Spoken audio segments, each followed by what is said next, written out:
오늘도 어김없이 참 이상한 질문들이 많죠. 이런 거는 상대가 욕을 했더라도 자기도 이제 그 욕을 했으면은 고소 먹을 수 있어요. 욕하시면 안 돼요. 이 부분은 제가 굳이 전문가가 아니더라도 설명을 좀 드릴 수 있는 부분인 것 같고요. 이상한 질문들이 참 많네요. 학생의 면접 뭐 손잡으면 사귀는 건가요? 이런 거는 왜 친구과에 올리는지 잘 모르겠어요.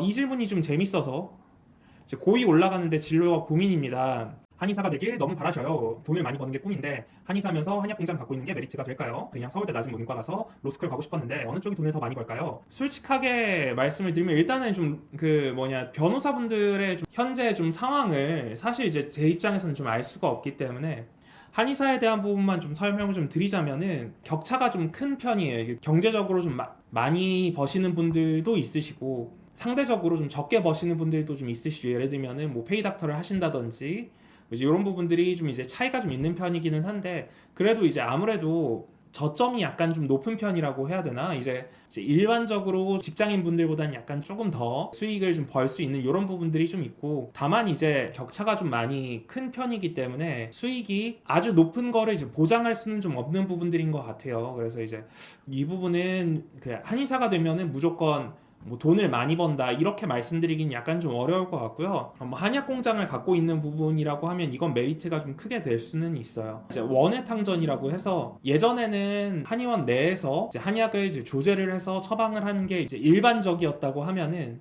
요새는 점점 원내에 이제 탕전 시설을 없애고 이제 원 외에 있는 탕전 시설에서 탕전을 해서 이제 한약을 처방을 하는 게 최근 트렌드기는 하거든요. 저희 한의원 같은 경우에도 이제 한의원 내에서 이제 한약 조제를 하지 않고 원예 탕전원에서 이제 탕전을 해서 처방을 하고 있는데 이제 이런 부분들이 이미 시설이 좀 있다고 하면은 좀 도움이 될 수가 있는 부분들이 좀 있고요. 이제 아무래도 이제 그러니까 아버님께서 한약 공장을 하신다고 하면은 한의사가 아니시라고 하면은 약을 좀 조제하거나 좀 처방하는 부분에 있어 제한이 좀 되는 부분들이 좀 있으실 수가 있거든요. 만약에 한의사 면허가 좀 생긴다라고 하면은 그때는 좀 이제 할 수 있는 일의 좀 바운더리가 좀 넓어지실 수는 있어요. 만약에 시설이 좀 갖춰져 있을 때 한의사 면허까지 같이 있다고 하면은 도움이 좀 되실 수는 있을 것 같아요. 그리고 뭐 이제 이런 부분들이 좀 고민을 하신다고 하면은 그 공부를 좀 굉장히 잘하시는 분인 것 같아요. 그래서 뭐 이제 그 뭐 한의사가 되실지 뭐 아니면은 로스쿨을 가실지 좀 그 고민을 하신다고는 하셨는데 일단은 첫 번째로는 사실 이제 일 자체가 워낙 좀 다른 스타일이기 때문에 우리가 이제 로스쿨을 갔을 때 뭐 예를 들면은 이제 변호사가 돼서 이제 법정에서 좀 약간 일을 하시는 부분이라든지 혹은 한의사가 돼서 이제 환자를 좀 직접 치료를 하고 뭐 일을 하시는 부분에 있어서 이제 일에 대한 그런 스타일이 워낙 다르기 때문에 이제 그런 쪽에서 좀 이제 본인이 어떤 부분을 좀 더 이제 추구를 하는지 이런 부분들을 그 내 가치관에서 좀 약간 고민을 해보시는 게 일단 이제 우선적일 것 같아요. 물론 이제 돈을 많이 버시는 거를 중점적으로 생각하실 수는 있지만 이제 어쨌든 내가 이제 한의사가 되든 뭐 아니면 변호사가 되든 더 이제 유능한 사람이 돼야지 더 돈을 벌 확률이 높아지는 거인 거잖아요.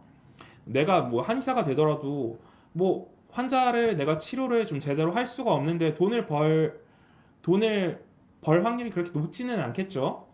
뭐 이제 변호사가 돼도 마찬가지죠. 이제 어쨌든 내가 실적을 내야 되는데 내가 유능하게 실적을 내질 못한다면은 그러면 이제 돈을 벌 그 확률이 그렇게 높지 않기 때문에 일단은 이제 그런 부분들 내가 어떤 일을 하는 게 조금 더 내 적성에 맞을지 이런 부분들을 좀 고민을 해보시는 게 좋을 것 같고요. 어쨌든 한의사가 되려면 일단은 이과 쪽으로 좀 지원을 하시는 게 조금 더 이제 수월하실 거고 물론 이제 문과에서 교차 지원을 하실 수도 있겠지만 로스쿨은 어쨌든 이제 문과 쪽으로 좀 공부를 하셔야 되는 부분이기 때문에 내가 이제 어떤 쪽이 좀 공부가 맞는지도 좀 고민을 해보셔야 할 것 같아요. 이제 어쨌든 어느 정도 성적이 나와야지 뭐 서울대 로스쿨도 가실 수 있으실 거고 그리고 이제 한의대도 어쨌든 이제 어느 정도 성적이 나오셔야지 가실 수가 있으실 텐데 내가 이제 그쪽 그 과목에 공부하는 부분에 있어서 맞지가 않는다고 하면은 그 성적이 나오지 않으면 사실 이제 그런 목표하는 부분에 있어서 가기도 어려운 부분이실 수가 있기 때문에 이제 그런 쪽도 한번 고민을 해보시는 게 좋을 것 같아요. 내가 이제 문과가 맞을지, 이과가 맞을지, 과학 과목이 맞을지, 사회과 과목이 맞을지 이런 부분들도 한번 고민을 해보시는 게 좋을 것 같아요. 한의사가 되고 싶다고 해서 모든 사람이 한의사가 될 수 있는 거는 아니잖아요. 이제 그런 부분들은 한번 고민을 한번 해보시는 게 좋을 것 같습니다.